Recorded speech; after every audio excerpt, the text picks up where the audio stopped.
You're having a good day today. For those who don't know me, I am Monty Hickman.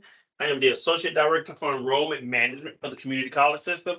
I am also the state liaison to the Admissions and Registrar's Office. So it is my pleasure to bring you all these sessions and meet with you periodically, just so you could have opportunity to meet and have conversations with one another and discuss challenges and issues you may have, or even not just challenges and issues, but also things that are going great and well that you want to share with your colleagues. So almost about 7 months ago, we had the illustrious Michelle Lair come to us and give us an update on credit for prior learning. And you all enjoyed it so much that you asked her to come back when there were more updates and do another session. And so she's agreed to. And so today is going to be Ms. Michelle Lair providing that information to you. Michelle Lair is the director of academic services. Michelle, I want to get your title wrong now. Academic programs, you're good. Thank you. Academic programs. She's of all academic programs, but she is also expert in credit for prior learning, and it's one of the projects she's working on. And she did agree to come back and have a conversation. Um, you have received another calendar invite from me, so please don't accept it because I'm getting a lot of accepts. Um, but all I wanted to do is make sure you have the presentation. So what I did is I attached the presentation to the calendar invite, so you'll have it and send it back out to you again. So there's no need to accept it; just use that to download the presentation. If you a couple things, if you want to answer your phone, please do not put us on hold. We are recording. We don't want the elevator music in the background to disturb the presentation or make it inconvenient for someone else to hear what Ms. Lair has to say. Also, if you have any questions, just please stop in the middle and ask questions. That's the whole purpose of this, is for you to have the opportunity to be engaged and be engaging. So just make sure that you let her know if you have anything you want to ask, because if you don't ask it, it may be something that someone else wants to know and may be afraid to ask themselves. So please do so. With that out the way and no further ado, I'm going to turn everything over to you, Ms. Lair. Good morning again, everyone. I'm going to go through some technical steps here to try to share my screen. So bear with me just a moment to get that going. We can see it. Awesome. And also, everyone, please forgive my me not showing my face. My camera is not working for some reason. I don't know why. All right, just making sure you guys can see the screen. It is in presentation mode, right? Yes. Awesome. So we see your side notes, yes. Awesome. You said no side notes? We see your side notes also. Interesting. But that's fine. Let me do this.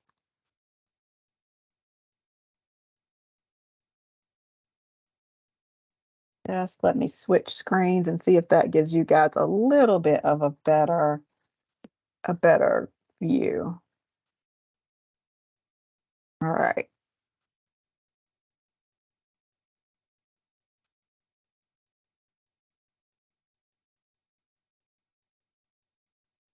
While we're doing this, and me getting myself together from a technical perspective, I hope you guys all had the slide deck sent to you, and so you should have access to it, I'm hoping.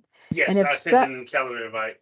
Awesome. So if so, then you guys should be able to see now.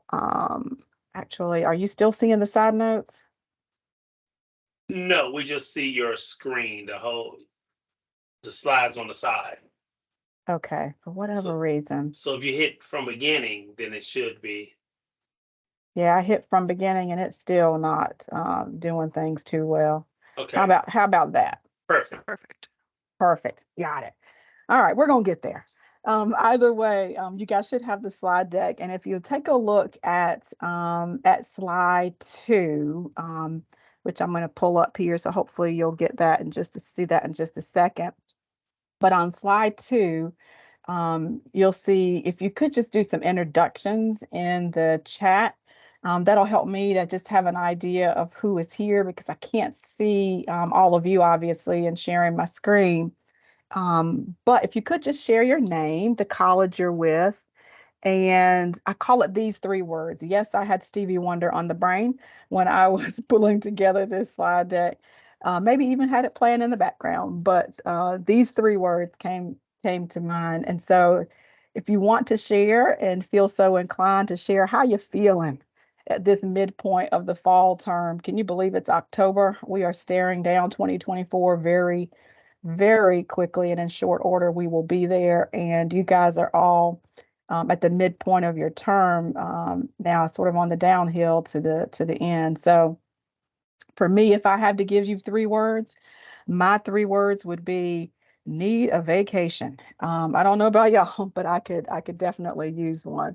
So thank you guys for sharing that. It'll be fun to take a look at those once I have opportunity post the meeting. Anyway, we're going to keep on moving here, and hopefully you guys are seeing my next slide, which gives you a little bit of an idea of our agenda here today. We're going to spend some time talking through what I call FYI, news that you can use. There'll be some kind of overviews and updates of things going on in academic programs. It was a great time that we had the last time I was able to join you, and thought it would be good to bring some of those things to you. Sometimes information doesn't trickle to the places that it needs to, so we'll use this space to do a little bit of that. We'll talk about credit for prior learning to date, sort of where things are with credit for prior learning now that we're just a little over a year in with myself working on that project.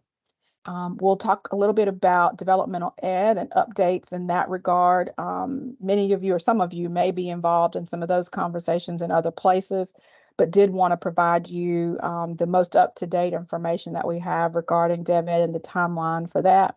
And then we'll have open mic. So questions that you have, and that's not to say that we can't have questions as we go throughout. We certainly invite those. Just put them in the chat. And Monty, if I can lean on you to just stop me to answer those, I'm happy to do it because again, I can't see that. So I'll lean on you for that. But we do actually have carved out space for open mic as well towards the end, just to hear from you. And then we have just a small closing activity that I hope will round things out for us. And we should be good to go. All right. Our next slide starts us out with some of this wonderful news that you can actually use.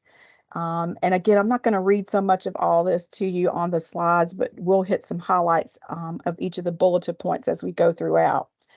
The first one is just an announcement for those who may not have heard that just a couple of months ago, back in August, we have a new uniform articulation agreement with the Independents for our early childhood education area, which is certainly much needed given some of the challenges that we have around early childhood in our state and the needs that we have for that particular career field in our state. So just another uniform articulation agreement to add to the growing list of them that we have been able to work in collaboration and partnership with our four-year institutions, both the UNC and the Independents, to build throughout the years. So hopefully you've heard of that and are able to share that in whatever capacity seems best in your world. Also, you probably have heard about the TAC action that I have listed here for the courses that have now been designated UGETC, and may also know about current happenings that are moving their way towards the TAC in terms of the HSE course that's out for vote. And then there are also two drama DRA courses that are also making their way to the TAC for consideration and designation as well. My guess is probably by year's end, beginning of next year, you will have information around those. Also currently underway is a vote, which they are steadily flowing into my email even as I speak, for an addition to a revision to our Associate in Arts and Associate in Science curriculum standards. You may recall that back, gosh, I guess it was last spring, Math 175 came out of archive, new revised course. And so we are now adding that course along with the AST courses to the curriculum standards for AA and AS. Assuming all goes well with those votes from our colleges, that will move forward to be reviewed and approved by the system president who has authority there, and then it will go to the state board in November. So I'm sure you guys will be excited to have that information to be able to share with your students. Some continued news you can use. There is a revision underway for English 125, just so that it can be added into your AA and AS programs. It's really sort of a cleanup of something that's been out there for a little bit. So that's underway, and you'll have information for that as soon as that takes place. Probably will be February, CCRC, when that will go to that group. Also, many of you, an increasing number of you have been involved in our EPP application process, where your institutions are becoming recognized EPPs, or educator preparation programs in the state. I know this was a shift and very different in terms of how those applications move. So I think it's gone very smoothly in the past few months since we've had that up and running. And we continue to get colleges applying and being approved through that two-step process. So thank you for those of you who just had to jump on and have taken that on. And of course, if there's any questions or needs around that application or that program, we can get you connected to the appropriate program administrator for that. I just put a quick blurb in here about the Student Success Center. Actually was taking a look at some of the things that they have the other day for another reason. And so it stuck with me just to put a little link in here. I know most people think of that center as a resource for teaching and learning, which it is, but they have a plethora of workshops that I think could be relevant for anyone really, regardless of sort of where you're serving on campus. So just put that in just as a kind of added bonus, if you will. Rounding out our news you can use, we do have trainings now. I think this was something that we probably talked about the last time I was on this call, is this desire to have more opportunities for folks to get some training, more than what we were able to do in the past. So that has come to fruition. I've placed some information here as well as in the notes on the slide deck to connect you to our curriculum compliance coordinator. You'll find her email in the notes of the slide deck. Peyton Bell is leading this effort for our department. And I gave you a little path to find where those trainings are located so that you can go and get yourself registered to attend. They just had one, gosh, guess it was last week or maybe the week before. Time gets away from me. Which was really well attended and well received. So great information. I just encourage you to take part in those opportunities. There's also, I provided a link here for just drop-in sort of office hours, if you will, that occur on Tuesdays. So again, in the slide deck, you can just click right there and you'll get to that link to join. No registration or anything required, truly drop in. And then if you have questions or needs regarding program of study content, so basically anything beyond the technical pieces of sort of logistically building those programs in the SSCIS, then I gave you a link to find our program administrators for all the different respective discipline areas, depending upon what you might need or have questions for. And then probably the best news you can use. If you have not heard, our system website is under construction, due to be unveiled here really soon. I believe November 1 is the launch date. Y'all don't know how excited we are about that. If you cannot see the excitement on my face. Anyway, very excited. Lots of tremendous things are going on in that space around the website, just to make it more accessible for everyone, students and colleges and staff alike. We'll talk a little bit more about that in a minute because it connects to something else a little bit later on. But I believe everyone will be pleased with what is to come, at least from what we've had sneak peeks of and provided information for the website. So that's a good place to pause just to see if there's any questions before we move into credit for prior learning. Any questions?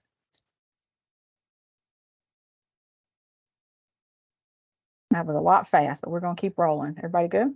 Right, none in the chat right now, so. Cool deal. All right. So our next slide, oh, that should not be there. Hold on. Whatever reason, my things are not cooperating today. But our next slide actually gets us into our credit for prior learning pieces, which is our primary focus for today. And what I provided for you here on the slide in the little blue box is a listing of the specific areas that are covered in the code or the policy around credit for prior learning. For those of you who may be new, just a quick historical note, which is also found in the first bullet there. Back in 2021, in the middle of COVID, nonetheless, our state joined the ranks of others across the country who were making a point to delve into this prior learning world.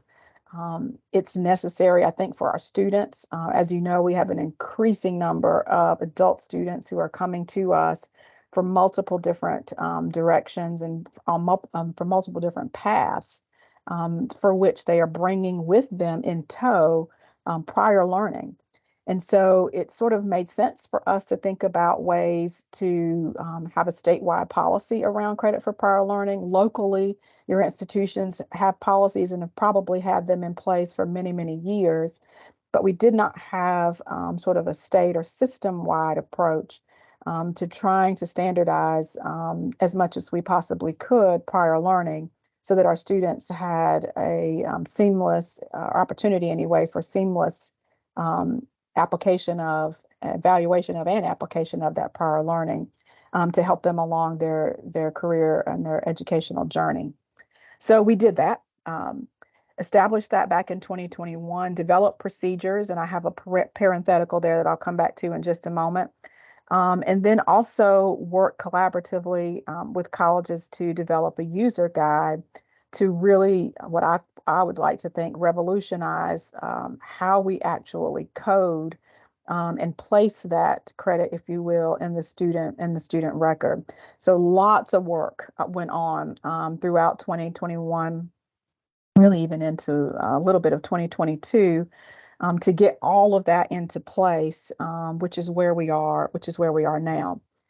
In 2022, I moved into this role and started the work of trying to move along through the appropriate paths, all of the approvals for the credit for prior learning crosswalks that have been previously developed. They were developed throughout 2021. And sort of sat for a bit until I came in 2022, started going through them and working collaboratively with our team to get those in a good place to get to our curriculum course review committee, our CCRC.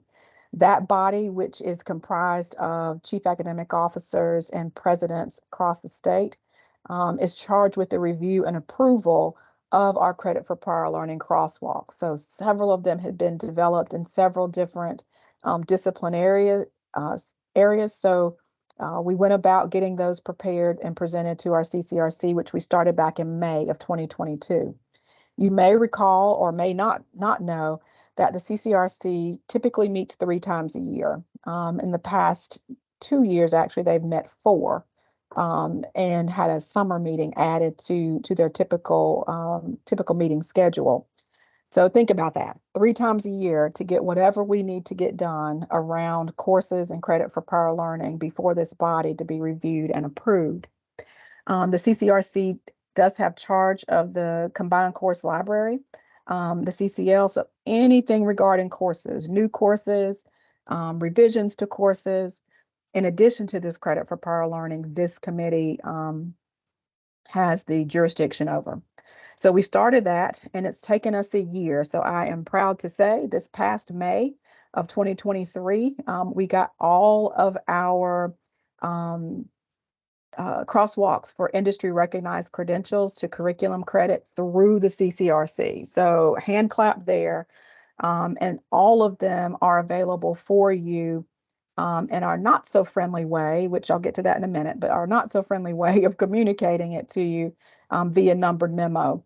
I provided for you a link here on this particular slide as well to get to where the numbered memos are currently housed on our webpage, but goodness, that is going to change. So you'll see here a little bit of a reference that to help you know how to locate those specific memos that contain those crosswalks and really any other course changes as well.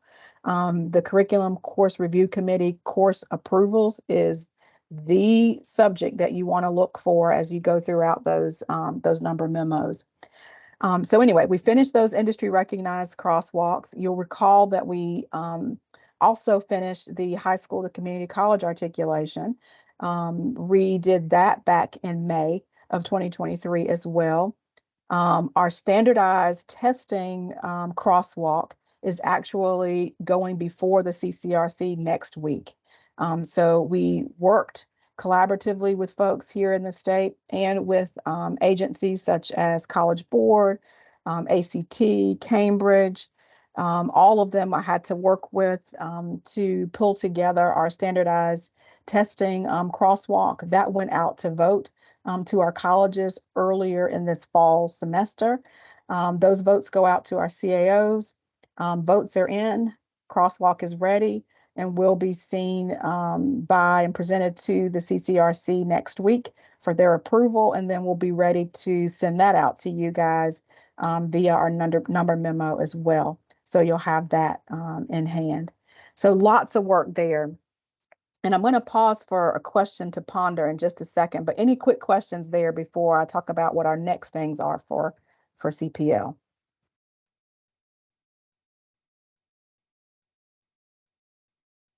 All right.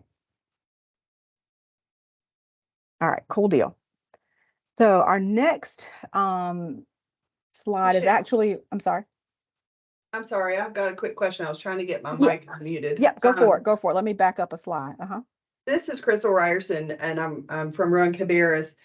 And has there been any work to make the state board code and curriculum standard language the same? What we're finding is, so I'm, for example, under the challenge exam area in the curriculum standards, there's a statement in here: if the college challenge exam occurs outside of the regular course enrollment, then the standard minimum administrative fee will apply.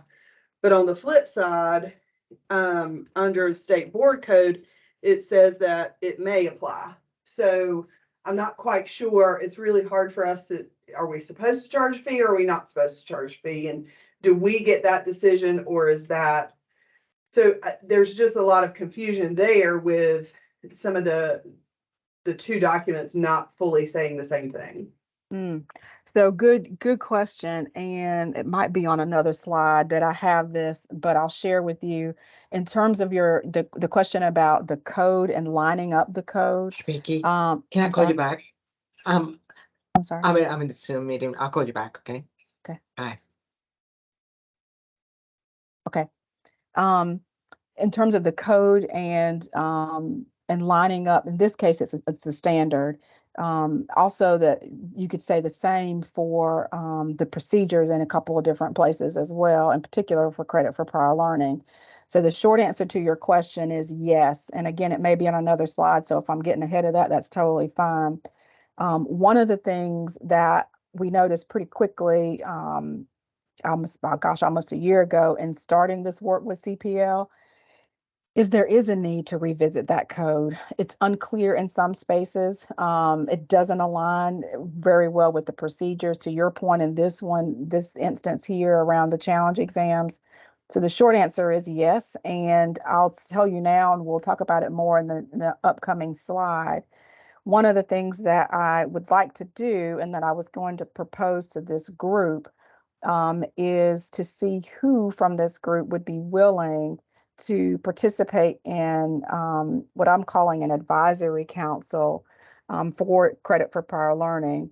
that will take a look at these very things. So I'll put that out there now. And when we get to that, I'll tell you more about how to go about either self-nominating or nominating someone else to participate on that advisory council. But the short answer to your question, I'll say is yes, because there are lots of places where that's the case. All right. So I do want to pause though, because I've been talking a lot. And one of the things you'll see here on this slide is a question to ponder, but not just ponder, but actually to share on.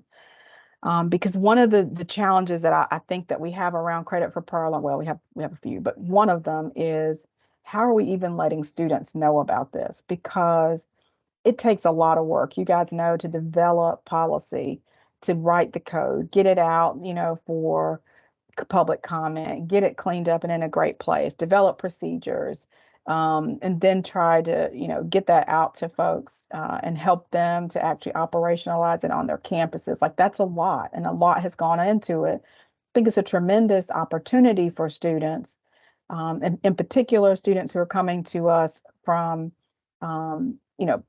pretty well-rounded and well, how would I say, trained backgrounds, certificates or certifications in tow.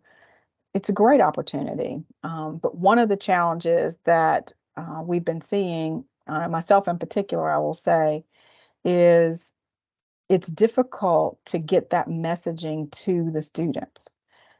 How is it that you on your campuses are sort of socializing this whole idea or concept of credit for prior learning into that student's experience when they come to you? And again, they might walk in your door and they may never walk it. They might be applying online, right? There's multiple ways there. I get it.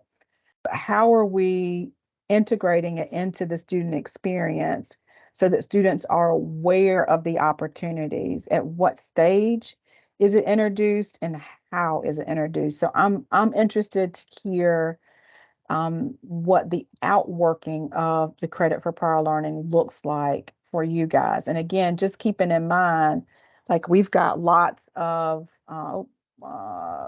different ways that students could be engaging in it. Just keeping in mind this slide here. But interested to hear. And I was having the hardest time trying to get in, like, Lord have mercy.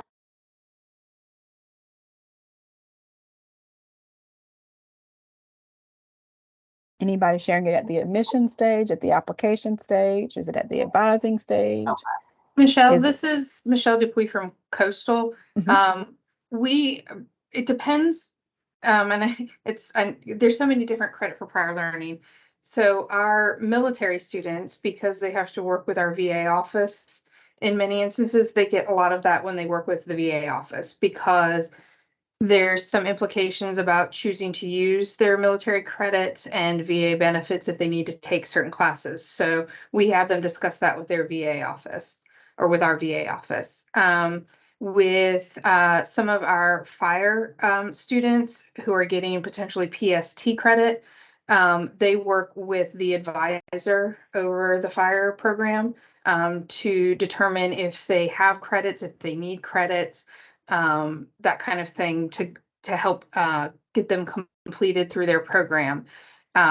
We have a harder time with our high school articulation, mostly because many of the students start out in one program like AA, and very few of the credits transfer in, if any. And then if they do switch, it's catching them at that point that we have a hard time with. As long as they're switching within that small time frame of being able to accept it. So, but with different, it just depends on the type of credit. And some students will come to us directly.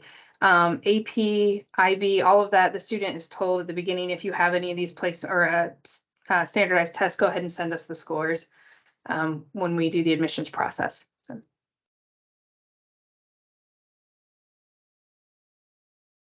That's really cool, because it sounds like you're catching pretty much everybody at the front end, like before they're registered. Yeah, we have a requirement that the student has to meet with an academic counselor, even virtually, to be admitted. So there's the difference. Okay. Yeah. You mentioned high school. I don't want to cut anybody else off, but you mentioned high school to community college articulation, which is also a pretty sticky one. To the point that we're trying to get something on the calendar now next week with DPI to figure out how to make that process just smoother.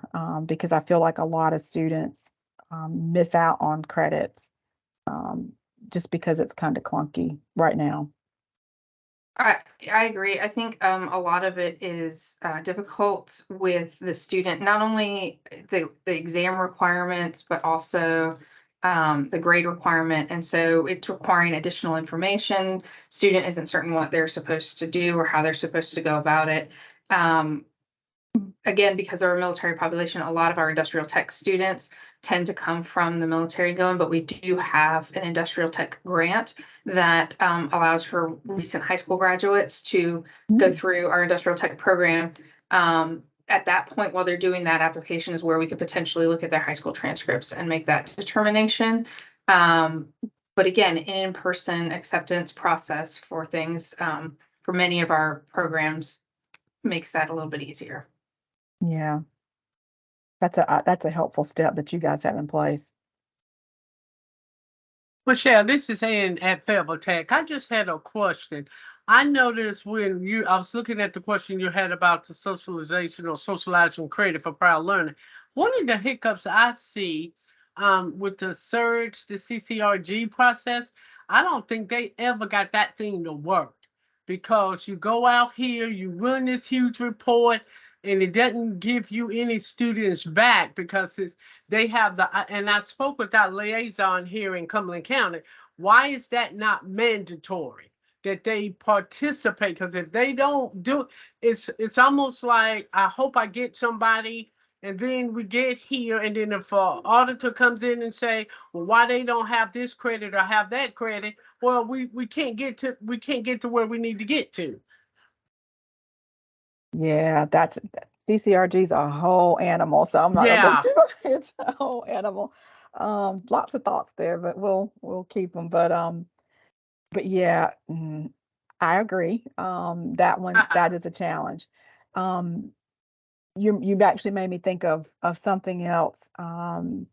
One of the projects that we have in our state is called Credential as You Go, and actually Fayetteville Tech, I think, is one of the pilot schools that are piloting that or a part of that grant. And there are a couple others, but they're looking at incremental credentials, and credit for prior learning is a part of that. And so I said all that to say your comment about the clunkiness in terms of reporting and just how we move credit for prior learning, or able to see it, house it, if you will. One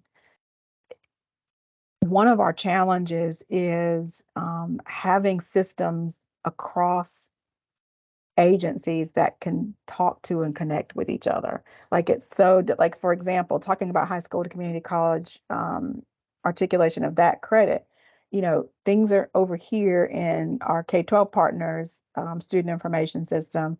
We have our student information system, and the two don't meet, sort of, so to speak. So it puts the student in a place to have to do things to get it to move, which is, we're trying to streamline that, and hopefully we can figure that out next week. But that's a challenge, to your point.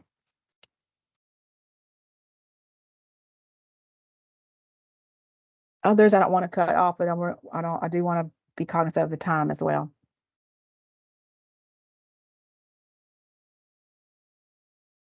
I am interested to hear how folks are doing this, because I think we can only make this policy better, and even the practice, the procedures better, if we know where the sticky points are. And I have my idea of where the sticky points are, but I certainly am only like a small little fraction of have a small fraction of the vision that you guys have, because you deal with it every day and know where those sticky places are, and what's working and what's not.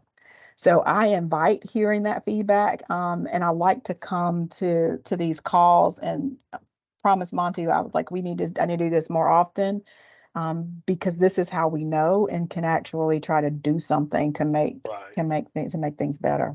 That's true. I have a few questions or statements. Yes. I see 3 of the curriculum course review committee course. Let me see. I see 3 of the curriculum course review committee course approval memos. Would this be all of them? 3 for this year, probably. Well, actually, let me think. For 2023, there would have been one early this year. That would have been from the end of 2022. There would have been one post-February. So yes, that would be 2.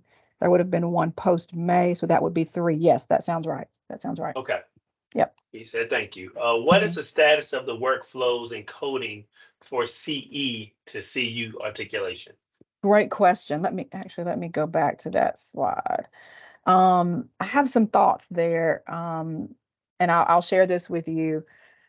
In the procedures, CE to CU is listed. You notice I do not have it listed here on this slide because to someone's question before, and I can't remember who asked it, about the alignment between the code and the procedures. If you go to the code on credit for prior learning, you do not see CE to CU spelled out. And so that's why I don't have it here. I can tell you what the discussions have been around that. And it's one of the things that'll be coming up in 2024. I think it might be on the next couple slides down. Either way, I can tell you what the discussion has been. It's challenging to think about the alignment of, or the articulation of credit from CE to CU without having something, I'm going to use the word quantifiable, even though that may not be the best, but something sort of concrete Yes. or quantifiable. For example, when you have the industry recognized credentials, which we just went through those crosswalks, right? So when you have that credential and you've earned that OSHA 10, or you've earned that Microsoft certificate, whatever it is, that is a credential that you've earned, and it's easier when you lay that side by side with the course description and outcomes for curriculum course to be able to see where they align, right? And so hence the crosswalk. You get this certificate, or this credential rather, industry recognized credential, it equates to this, this particular course.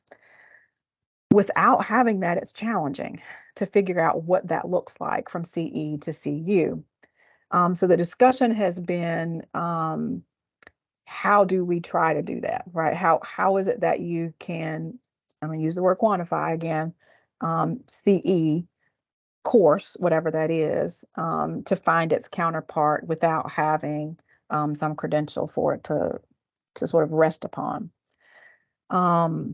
That's part of the discussions for 2024. I will just be very honest with you, because it's difficult from a curriculum standpoint. We want to make sure that we're creating good paths for students so that they can see starting here in CE and moving their way and how things move.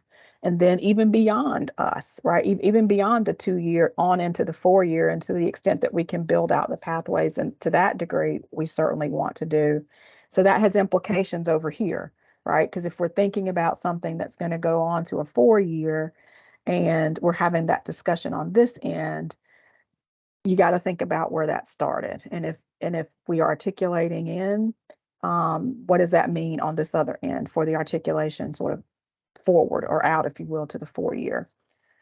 So that's a lot, and not the best answer, except to say that the challenge has been, if there's nothing for it to rest upon, how do we do that?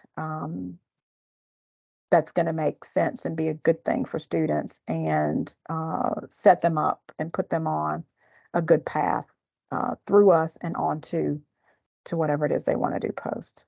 So these next 2 questions may align with what you just said. Will there be an actual crosswalk of specific courses standardized across the board, or is it just going to be the number of credits we can allow and an institutional decision on which actual class is awarded?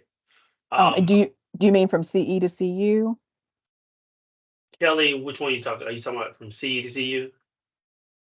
Yes, actually for any of the different categories, because I thought that's what we were going to get, like with the advanced placement.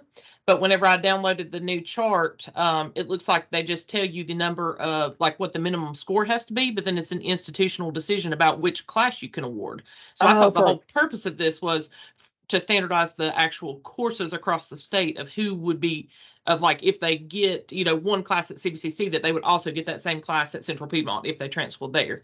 I see what you're saying. Yeah. So I was you're, just confused when we got that. Yes. yeah, so you're talking standardized testing, not CE to CU. So Well, for stan- actually, I mean, but it's across the board for any of the categories. It could be CE to CU as well. I'm trying to get a better understanding of whether it's going to be specified or whether that's still going to be a local decision on the actual course. Gotcha. So I have to kind of talk about it, I think, by area. So for example, your industry recognized credential is that, like it's credential to a course. So that's a 1-for-1 kind of deal. Your standardized testing, set up differently, again, based on feedback. The challenge in our state was we had about 40 different ways of applying an AP score of 3 on AP Lang. And getting everybody to agree on what that one should be was an uphill battle. What we were able to get people to agree on was the minimum scores or the range of scores and the range of credit to be applied. So for standardized testing, you do locally have the ability to determine based on that score what course or courses, because we have colleges who are giving multiple courses, credit for multiple courses for a given score. So for that you can. For CE to CU, that's yet to be determined. I can't tell you if that would be a similar to more like the industry recognized credential crosswalk, where it is truly credential to a credit, like, you can draw a straight line, or if it would be more along the standardized testing crosswalk where it's a minimum and a range. CE to CU is yet to be determined. So I hope that helps a little bit or answers that. Okay, next is, does the state have plans to do universal agreements for all AAS degrees long-term with the 4-year institutions? Do we have plans for AAS degrees? Is that was the question? Yeah, universal Okay. agreements for them, yeah. I will tell you that that's been in conversation now for, gosh, a while. I would love to see that. I can tell you where the sticking points are in the conversations that I've been in. Probably the biggest sticking point, well, let me back up. Everybody wants this. I shouldn't say everybody, but people want this because if you took a look at the data in terms of the number of transfer students that we have leaving us going to 4-year that are coming out of AAS programs, it's tremendous. It's just tremendous. And then when you look at the credit loss for those students, that's also a little bit disheartening because, again, those programs aren't designed to transfer. Where we have places like your ECUs and others where you've built out bilaterals, great. And ECU is probably by far one of the biggest partners in terms of taking our AAS students and allowing them to move on without that, I'm going to call it a barrier or challenge or issue of credit loss. But beyond or outside of what's, in a bilateral or something that ECU has said or what have you, we got students all over the place who are dropping credits, which is not good for anybody. So that's where the talks were coming from, because you're looking at the data and we need to do something in terms of policy. So that's where we started talking about, okay, can we do something along the same lines as the CAA, ICAA type deal for our AAS? Probably the biggest sticking point to that in conversations that I've been in is the credentials of our faculty. Just going to be honest. There's a level of discomfort with some of our applied programs and the credentials of the faculty who teach them. I think we can work through that. And if you know me well, then you probably know I have advocated and said a few things about my thoughts on that. But that's the sticking point. The talks are still there. I know. I shouldn't say I know. I have a strong feeling that something will happen. I don't know what yet, and I don't know when or how soon, but it's definitely on the radar. And probably the largest challenge is our faculty credentials. I'll say that.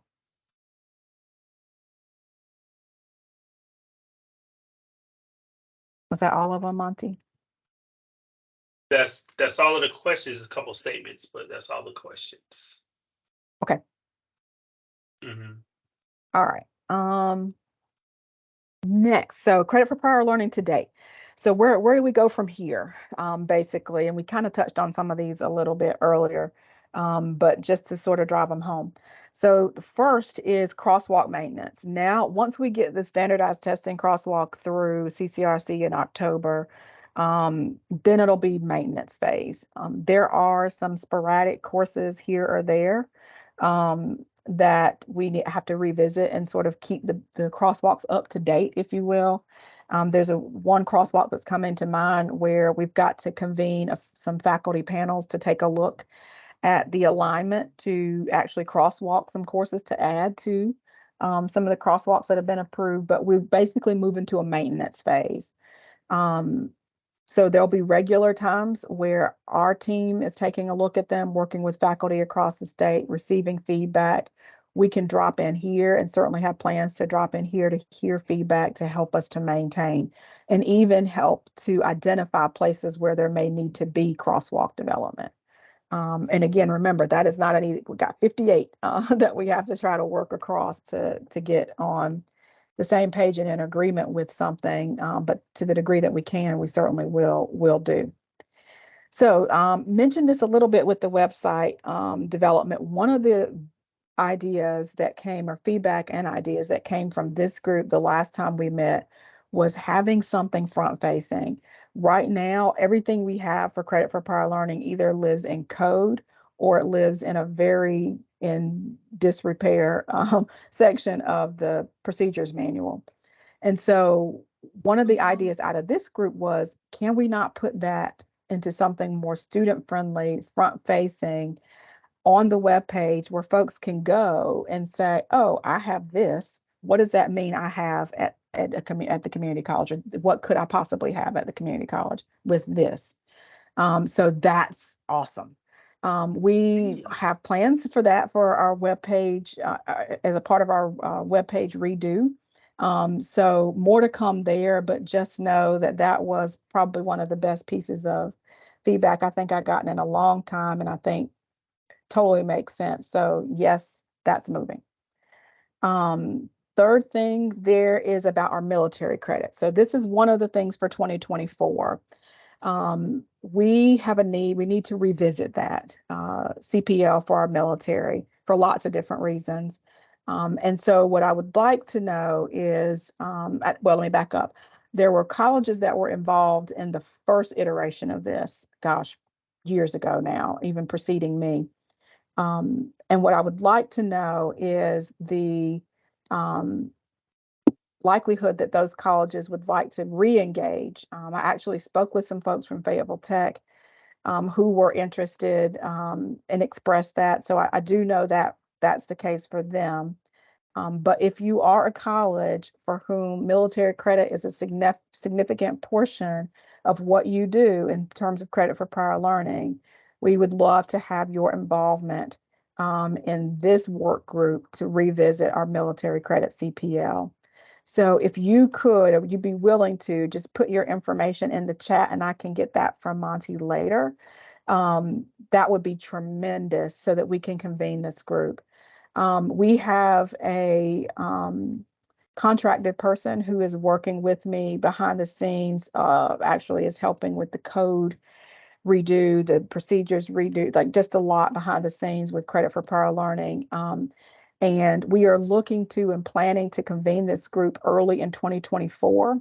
Do not have dates yet, so I can't share that. As soon as I do, certainly can, but I don't have dates yet, but it will be early 2024.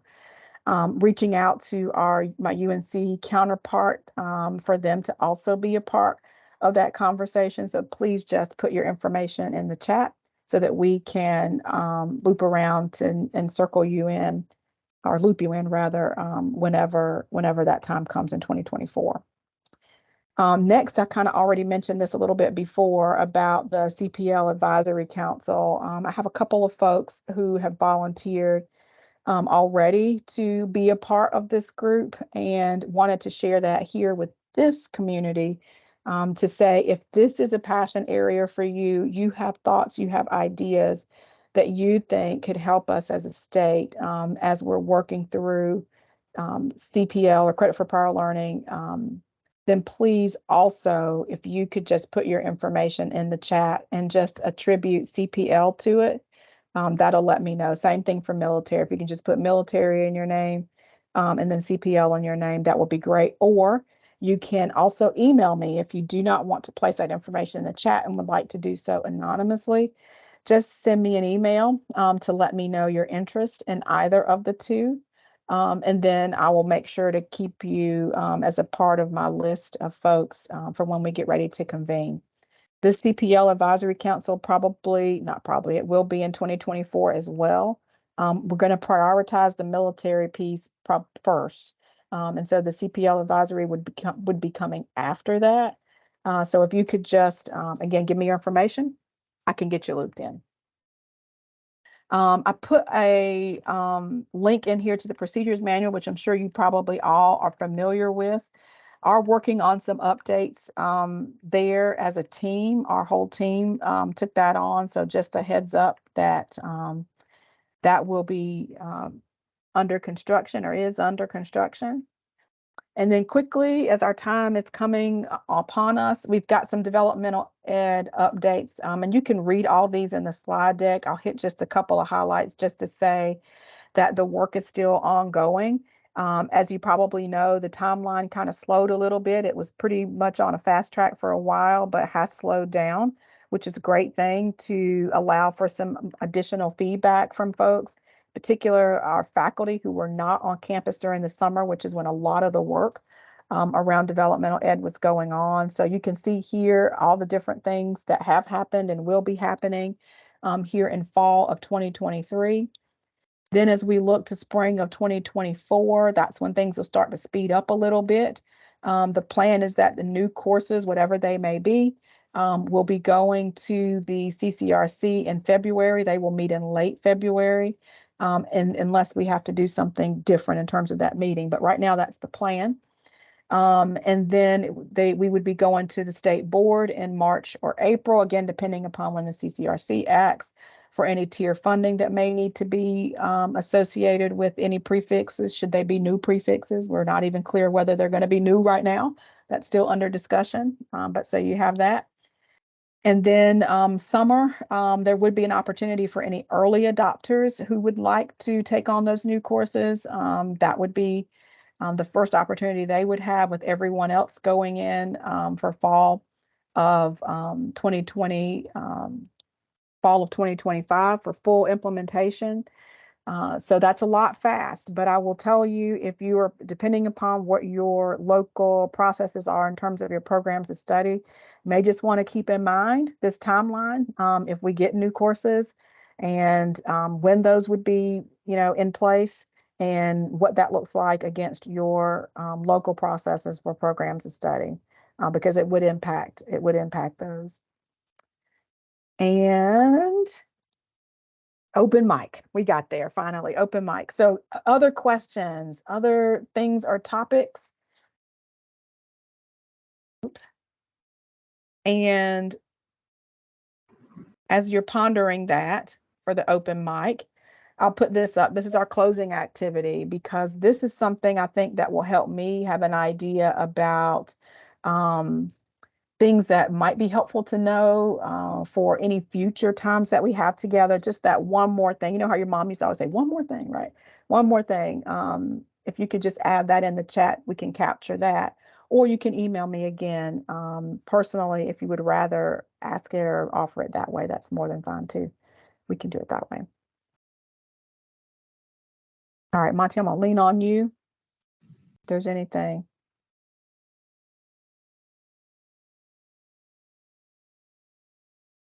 Michelle, this is Michelle from Crystal. I have one question about the high school articulation information. Mhm. In the criteria for receiving and documenting articulated credit, it indicates the final grade, it indicates proof of learning, and it says, you know, a score on their CTE assessment or industry credentials, but it also has something called performance-based measurement and meets course proficiency. Is that college specific, like the college instructors would establish what that is and determine if the student met the requirements for that class, I guess?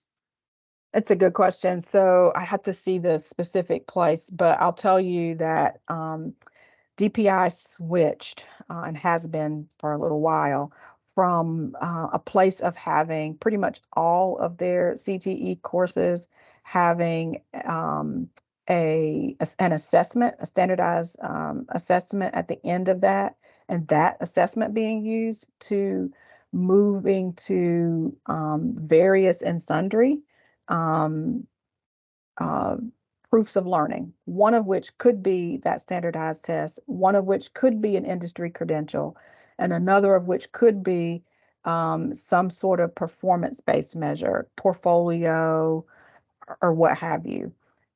So lots of different proofs of learning that they've shifted to depending upon the course.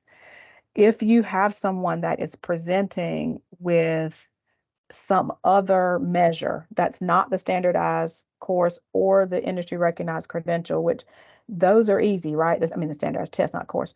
The score, that's easy. The industry credential can fall under our industry recognized credential, CPL. That other really is probably going to fall under your portfolio if they're presenting with something like that. And again, that would be handled in the way that you would locally handle any other piece that anyone else who presented with something along those lines. That is an area, let me go back. There is an area in here, if I can get back, the portfolio assessments. So it's possible to do, but we do not have anything at the state for that. That would be Okay. local. I guess then my question would be, we have specific ways to bring in credit for prior learning, depending on what credit for prior learning we are bringing in. And it is coded a certain way for the data warehouse. If we are doing the high school credit, but we're using a portfolio, do we bring it in as the way we bring in the high school Oh, credits yeah. or the portfolio credits? That's a good question. I see what you're saying. I'm gonna tell you what my initial thought is, and it's just a thought, so I want to run that past other people before I land on this. But my initial thought would be to code it as what it is, it's portfolio. Okay. You know what I'm saying? That would be my initial thought, but I'm gonna pause on that to run that past some other people's heads besides just my own sitting right here. But that would be what I would do, because I would consider it. To me, it's just like I'd be assessing any other portfolio. It's inconsequential if the student is high school bringing it or if it's an adult bringing it, right? Like, I'm thinking through that in my head. That Right. would be my initial response, but if I can circle back, then I will do that. Okay. Thank you. And please tap me if I forget, so I do not get offended. Believe me, I do not get offended. Thank you. Write myself a note though, so I don't forget. But life happened. Anything else, Monty? I wanted to be cognizant of the time. All right. I just put a thank you in there a million times. Thank you. Michelle, I'm sorry, I was on mute for some reason. Oh, go ahead. So you have Penny Bond says she would like more information on high school articulation as well. Also, in reference to high school, our CCP office is good at communicating course completion, but they are expecting courses to be added before they graduate, which is not what is stated as a procedure. Is this process different for CCP in terms of articulating the credit? Okay, I'm making sure I'm following. What was the first one you said, Monty? The first one, I would like more information on high school articulation as well. Okay, more information on high school articulation. So maybe, you know what? I'm writing this down. I'm trying to get something on the calendar next week with an individual at DPI because we need a process for articulating, in particular, EDU credit, which is what we're working on. So if you guys can give me some time to do that, then Monty, how about I touch base with you and maybe we could just do a quick high school to community college articulation call? Would that That'd be be great. okay? Yeah. Okay. All right. So we'll do that. And then what was the second one, Monty? The second one is, hold on, I'm trying to get back down to it. In reference to the high school, our CCP office is good at communicating course completion, but they are expecting courses to be added before they graduate, which is not what is stated as procedure. Oh, okay. Is this Okay. process different for CCP in terms of articulating the credit? Great question. So I would want to see the reference that's being referred to, that it's not for procedure. Because if a student, if I'm following the question correctly, if a student presents with a welding, I'm making something up, and welding is on the articulation list, they've completed the exam at the high schools, that says a standardized exam, they present with everything that they need to say that they have that welding credit. The student is coming then with that in hand to say, hey, give me this credit. The college or whomever is saying, hey, we need to put this on this student's record. If I'm hearing the question correctly, they're saying that there's a procedure that says that they can't put it on there because the student hasn't graduated from high school. Is that what I'm hearing, right? That's what it sounds like. Okay.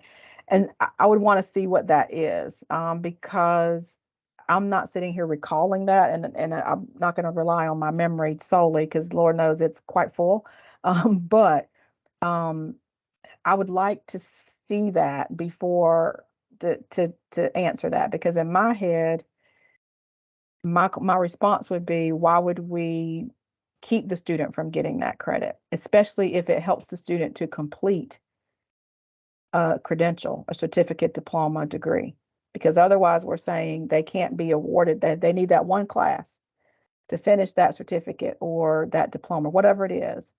And we can't give them that one class. We're going to tell them they got to take that class, or they have to wait till they graduate from high school before they can be awarded that degree or credential, whatever it is. That to me, I would like to see if that individual can just send me what it is that they've seen that says that they can't award that until they're done with high school. That would be great. Okay. And Michelle, I have emailed you the names of the people in the chat who are interested in being on your two committees. Yay, thank you, thank you. But everyone else, if you are interested and you didn't put anything in the chat, or I may have missed you, email me and just put in the heading committee interest or committee for CCP for credit for prior learning, and I'll forward it to Miss Lair, and she'll be in contact with you all. Do you have any questions before we conclude today? Yeah, we're over, so I want to make sure we're done. All right. Awesome. Thank you so much. Let me None. stop sharing. All right. Well, thank you, everyone. Our next session will be on the report, the audit report that it'll be Amanda Toller. I've sent that out already. I think most of the people included in that was the CECU and the registrars. I don't know if the admissions people were included in that unless you serve both roles. But Amanda Toller is going to go over some reporting issues that she's seen in the past. And so if we have another questions, I will give you your time back. Well, actually, we're over time, so thank you for staying on a little longer. But thank you all for being on today. And if you have any questions, concerns, or interest, just email me and I'll make sure to get to the appropriate people. And thank you, and you all have a good day. Thank you.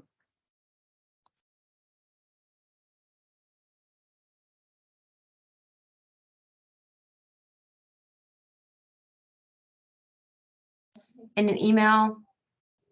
Yeah, email is fine. Okay, sweet. Thank you so much. I appreciate it. And that way, if you didn't put your name in there, we don't get to, we don't get to if we don't get to back to this recording or to the transcript, at least you have an email. Okay, great. And thank you again